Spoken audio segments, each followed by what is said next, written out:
Waduh, Zoro ternyata nyasar ke ruang bawah tanah. Dasar keturunan Shimotsuki. Kenapa bisa ya?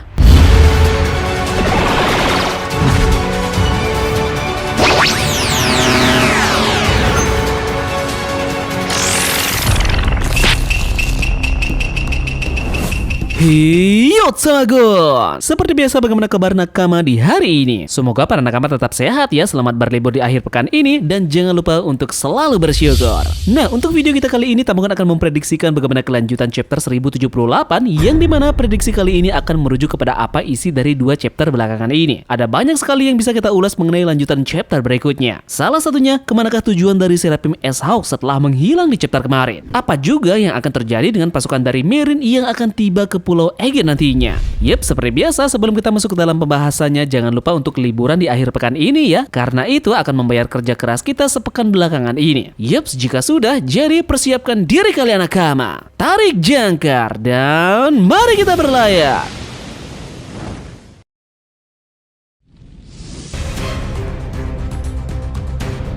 Kita tahu sebelumnya bahwa pengkhianat sudah diperlihatkan, yakni York yang sudah mengaku dirinya lah yang melakukan sabotase secara keseluruhan di dalam Pulau Egghead saat ini. Menariknya adalah sepertinya nama York ini bisa kita plesetkan menjadi kata Yolk yang pengertiannya adalah kuning telur. Begitu cerdasnya Oda Sensei jika memang maksudnya demikian. Ini menggambarkan bahwa kuning telur tidak akan mau menyatu dengan putih telur secara keseluruhan. Nah, ini pun menggambarkan York yang mempunyai prinsip yang benar-benar berbeda dari keseluruhan kloningan Vegapunk yang ada. Oke, seperti yang pernah Tambogan bahas sebelumnya, bahwa para Seraphim ini sepertinya diperintahkan oleh York untuk menghabisi semua tubuh cloning dari Dr. Vegapunk selain dirinya. Ini terbukti sudah berjalan mulus sampai detik ini, di mana beberapa cloningan dari Vegapunk sudah mulai dihabisi satu persatu. Dimulai dari Saka yang jelas-jelas terkena tembakan di bagian daerah kepalanya. Kemudian ada Lilith yang menjadi batu, Edison yang saat ini sudah sekarat, Pythagoras yang kepalanya meledak diinjak oleh Seraphim Snake, dan satu-satunya tubuh cloning dari Dr. Vegapunk yang masih sehat walafiat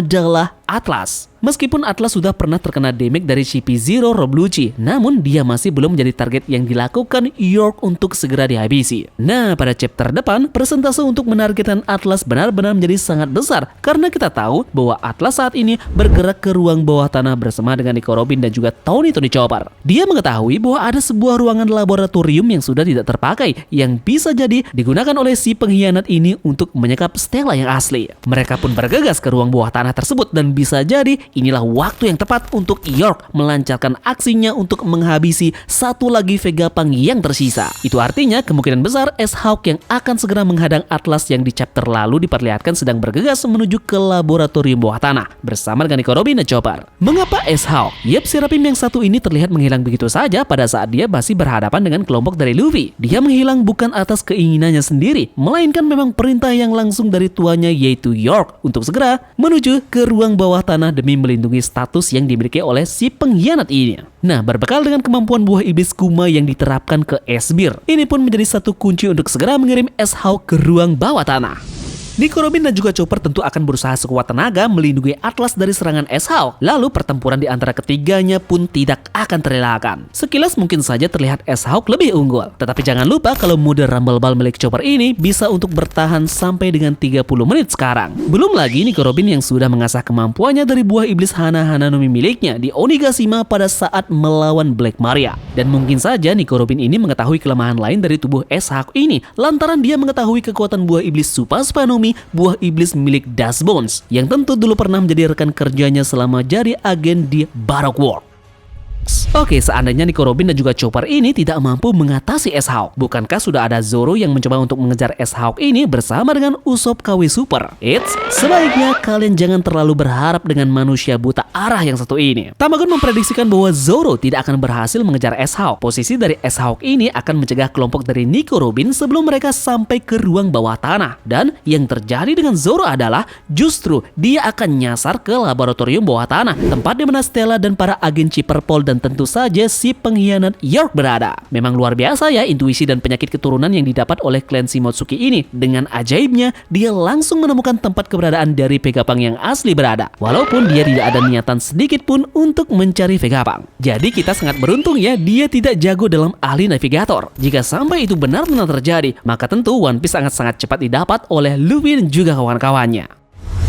Oke, kita lanjut. Stella langsung berteriak kepada Zoro untuk membantunya keluar dari kapsul tempat dia disekap. Namun, York tidak akan segampang itu membiarkan hal tersebut terjadi. Lantas, menyadari bahwa Stella adalah Dr. Vegapunk yang asli yang selama ini mereka cari, Zoro pun akhirnya terlibat pertarungan dengan York. Sekilas memang pertarungan di antara mereka tidak akan tampak seimbang, tetapi York yang licik ternyata sudah menyiapkan rencana untuk mengantisipasi jika ada hal-hal seperti ini. Tamagon memprediksikan bahwa York ini akan mengeluarkan beberapa mesin canggih yang belum pernah diperlihatkan sebelumnya, termasuk kemunculan salah satu serapim baru yang akan dia gunakan untuk membunuh Zoro. Kita tahu kan York ini adalah orang yang cerdas. Dia tidak akan mengungkapkan jati dirinya sebelum semuanya benar-benar aman dan dia pasti punya kartu as di balik semua ini. Sementara itu, Kaku yang datang mengikuti Zoro, Tamagon memprediksikan bahwa dia akan membantu Stella dan para agen Chiperpol yang lainnya keluar dari ruangan tempat mereka selama ini disekap. Di saat perhatian dari York ini teralihkan oleh pertarungannya melawan Zoro. Oke, selain itu, Tamagon juga memprediksikan bahwa chapter 1079 nanti, Kizaru beserta dengan armada besar angkatan laut akan mulai mendekati ke pelabuhan di Pulau Egghead. Namun, kedatangan mereka akan sudah ditunggu oleh beberapa pasukan pasifista Mark III yang sebelumnya telah diaktifkan oleh Sentomaru. Seperti yang diketahui, di chapter 1075 kemarin, Sentomaru hanya memberi satu misi kepada pasifista Mark III ini, yakni melindungi Dr. Vegapunk. Perintah ini akan menjadi acuan kita, siapapun yang berani untuk memberikan sinyal bahaya ke Vegapunk, maka pasifista Mark III akan segera bergerak untuk tidak membiarkan hal itu terjadi. Jadi, tanpa basa-basi, pasifista Mark III ini akan langsung menyerang setiap kapal angkatan laut yang berusaha mendekat dan pertempuran di pelabuhan Egghead pun akan segera dimulai. Melihat situasi semakin kacau, Kizaru akhirnya turun tangan dan berusaha menghancurkan satu persatu pasifista Mark III yang datang menyerang mereka. Yep, disinilah Sentomaru ikut campur dan bertempur melawan Kizaru sambil berteriak, "Lawan aku paman!" Yep, seperti yang nakama ketahui bahwa Sentomaru kerap memanggil Kizaru dengan sebutan paman. Di chapter 1078 saat menerima panggilan Denden Mushi dari stasi, Sentomaru juga menyebut Kizaru dengan sebutan paman. Dan saat pertama kali diperlihatkan di Kepulauan Sabaody, Sentomaru menyebut Kizaru dengan sebutan Kizaru no Ojiki. Itu berarti paman Kizaru. Belum terungkap apakah panggilan paman yang disematkan oleh Sentomaru karena hanya sebatas menunjukkan sikap hormat atau justru memang ada hubungan darah di antara keduanya. Dan jika ternyata memang Sentomaru dan juga Kizaru memiliki hubungan kekerabatan, maka tidak akan menutup kemungkinan kita akan kembali melihat drama yang terjadi antara dua saudara ini yang akan melakukan pertempuran.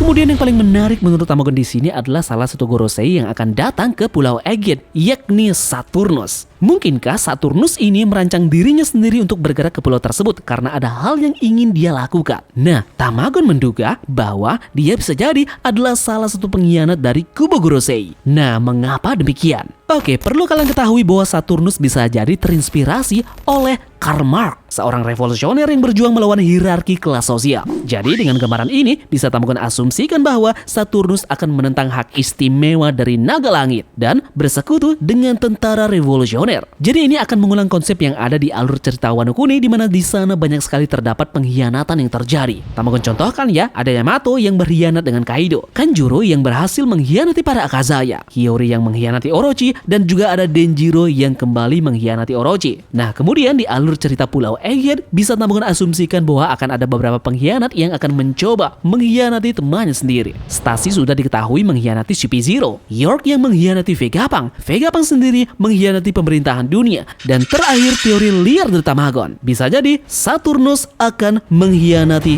Gorosei. Well, cukup sekian ya untuk prediksi One Piece chapter 1079 Tamagon kali ini. Jika kalian punya pendapat lain, maka jangan sungkan untuk membagikannya di kolom komentar. Jadi sekian saja pelayaran kita hari ini. Kita akan menuju pulau berikutnya untuk teori liar selanjutnya yang tentunya akan lebih menarik lagi untuk diperdebatkan. Terima kasih dari kalian yang sudah mau ikut berlayar bersama-sama hari ini ya. Mohon maaf jika ada salah-salah kata. Dan turunkan jangkar, mari kita berlabuh.